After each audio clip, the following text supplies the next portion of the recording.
जय शिवराय भावांनो. रोजच्यासारखं मी निघालो व्यायामला. जाता असे दुवारे दिसले, जसं की स्वर्गाला रस्ता असल्यासारखं.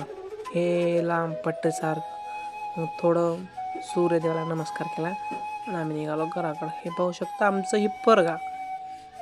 हे आमचं गाव, हे आमचं मंदिर. या मंदिराच्या साईडलाच माझं घर. ते पत्राचे दिसते ते भवानी आणि शिवाजी महाराजांचा झेंडा. हे पाहू शकता भवानीचं मंदिर आणि भवानी. आंघोळ ते करून आम्ही निघाले शेताकडं. शेती जाऊन शेणखत भरला आणि आम्ही टाकून दिला लसणाला. नंतर दांड ओढले आणि थोडं गव्हाला पाणी दिलं.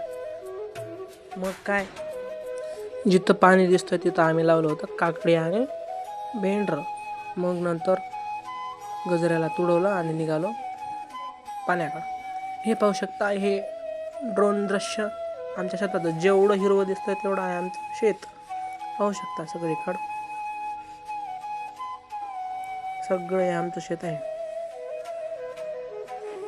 मग काय, नंतर निघालो चारा घ्यायला. चारा घेतला आणि थोडं निवांत बसलो. नंतर गाईला खाली ठेवली आणि निघालो घराकडं. घराकडे निघते वेळेस दिसलं पक्ष्यांचा थवा.